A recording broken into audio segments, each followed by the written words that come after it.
Olá, olá, meus queridos amigos do canal Resenha Forense e também do site Encontros Acadêmicos. É um prazer imenso gravar aqui a nossa segunda aula do nosso pequeno curso de Filosofia do Direito. Eu gostaria de frisar mais uma vez que este é um pequeno curso de Filosofia do Direito, de maneira que eu relembro mais uma vez os avisos antecedentes. Sem prejuízo dos avisos, eu gostaria também de mencionar aqui que o pessoal do Contra já postou a primeira aula, versão escrita, e agora vai ficar mais fácil acessar os links. Não vai demorar muito para a gente terminar esse curso não, tá bom? Então vamos lá, segunda aula de hoje, eu intitulei, deixa eu só encontrar aqui no meu arquivo, eu intitulei A Imprescindibilidade do Direito, né? A indispensabilidade do direito, chame como quiser. O primeiro ponto da aula de hoje é a importância da filosofia do direito, né? Por que a gente estuda essa matéria e por que eu fiz esse pequeno curso de filosofia do direito? Vejam só, a realidade dura dos fatos, num grosso modo, a ontologia é una, tá? Toda a realidade é única, isso é inegável.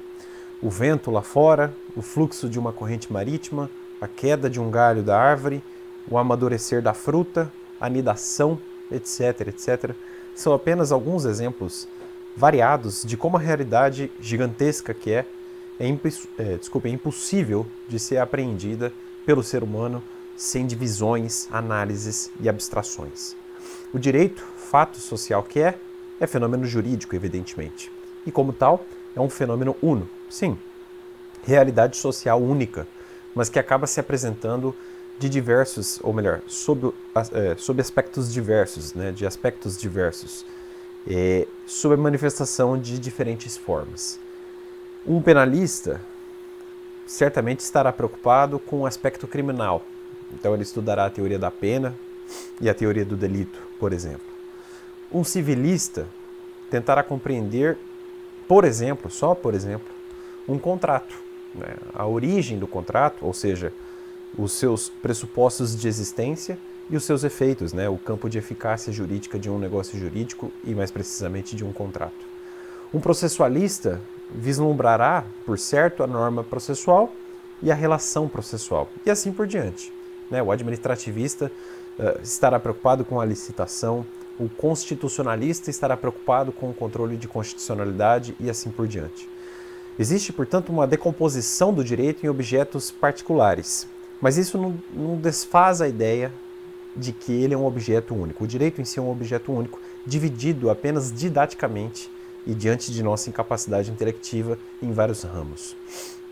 A teoria do fato jurídico, tão bem desenvolvida pelo Francisco Cavalcante Pontes de Miranda, seria um exemplo disso, né? Eu dou exemplo aí no caderno. Uma enchente numa cidade, em si considerada, é um fato irrelevante para o direito, né? É um fato bruto. Só que a enchente pode preencher o suporte fático da norma processual que manda suspender a realização de uma audiência de instrução porque o fórum foi comprometido pela inundação. Pode também, a depender do caso, preencher o suporte fático da responsabilização civil do Estado que não empreendeu diligências corretas na rede de esgoto e assim por diante. O primeiro caso aí, a suspensão da audiência, interessa ao processualista. O segundo caso, responsabilidade civil do Estado, pode interessar ao civilista ou mesmo ao administrativista, etc. O que a filosofia do direito nos lembra é que, ainda que haja essa multiplicidade de ramos jurídicos, a realidade é uma só. A realidade jurídica é uma só, né? O mundo dos fatos jurídicos. Ela é profunda e ela é substancial. Além disso, nós podemos afirmar que o direito corresponde a uma exigência fundamental do âmago humano.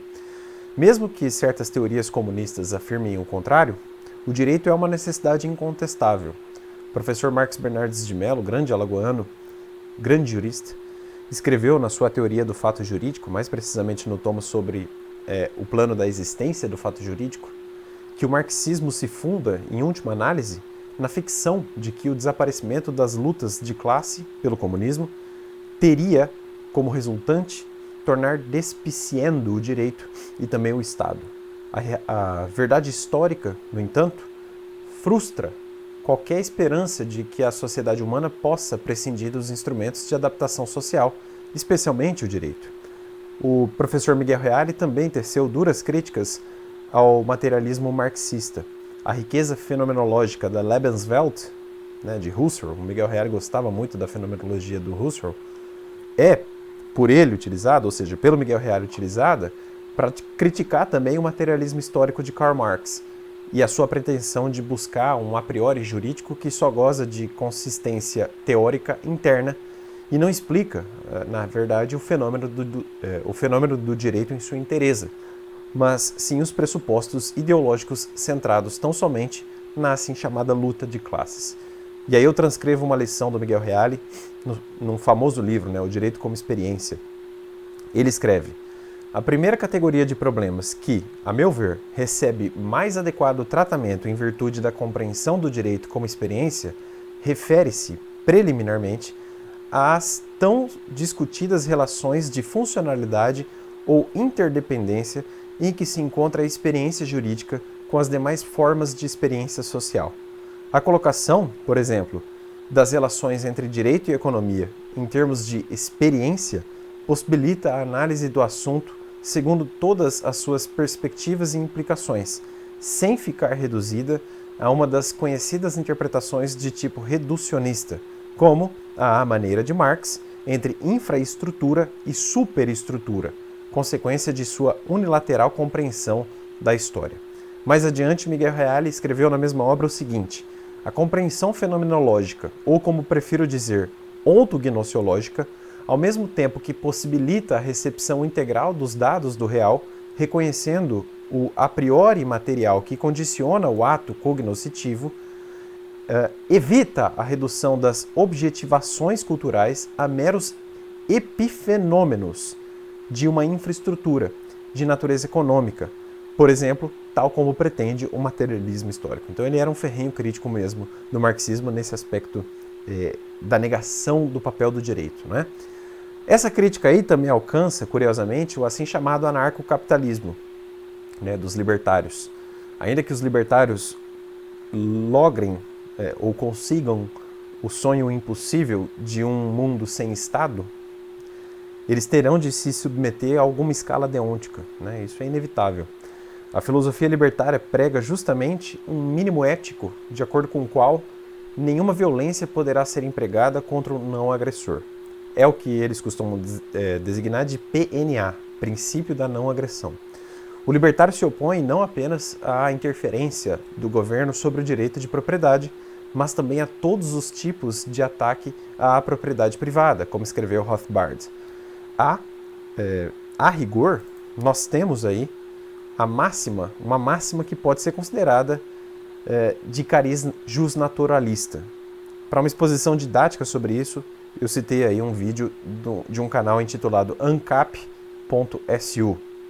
E o nome do vídeo é O que é PNA, né? E ele explica a visão libertária do PNA. Eu gosto bastante desse canal, gosto muito da filosofia libertária, mas tenho meus meus pontos de divergência, como se pode perceber, né? Só que esse jusnaturalismo do Rothbard e dos libertários não é tomista, tá? Não tem nada a ver, é só um aviso en passant aqui que vale a pena citar. Enfim, o direito não poderia ser objeto filosófico, não poderia ser objeto de estudos filosóficos se fosse algo precário, suscetível de não existência. O direito necessariamente existe, eu parto dessa premissa que me parece inevitável, não podendo jamais deixar de existir. Por isso, ele pode e deve ser estudado filosoficamente, gozando de um título: Filosofia do Direito. Os encontros posteriores aqui do nosso pequeno curso de Filosofia do Direito certamente serão insuficientes para desenvolver todos os aspectos da filosofia do direito. Já avisei isso anteriormente, não custa repetir mais uma vez, né? É por isso que eu resolvi me apegar aos aspectos que eu considero fulcrais na filosofia do direito. Relembrando, são 3: a gnoseologia jurídica, a axiologia jurídica e a fenomenologia jurídica, certo? Quem buscar aqui, nesse curso, um instrumento para sua atividade profissional, na advocacia, na magistratura, numa assessoria, não vai ter êxito nenhum, pelo menos diretamente falando. A filosofia do direito não oferece, em regra, uma utilidade prática ou forense imediata. Não se contenta com imediatismo, nem com qualquer utilitarismo. Para a turma do 5º ano de Direito da Universidade de São Paulo, a USP, ainda em 1944, o Miguel Reale escreveu, ou melhor, falou as seguintes palavras que foram taquigrafadas por um aluno chamado Fernando Gentili. E ele já advertiu seus alunos, eventualmente menos entusiasmados com a matéria, o seguinte: aqueles que buscam na faculdade de Direito apenas conhecimentos forenses, que veem na faculdade apenas um instrumento para a atividade profissional, hão de estranhar esse estudo. Porque a filosofia do direito não tem nenhuma utilidade forense imediata, e nem cuida disto. Mas as faculdades de direito não existem apenas para o imediato e o cotidiano. Elas têm uma função de cultura. Existem duas categorias de juristas, os que creem e os que o repetem.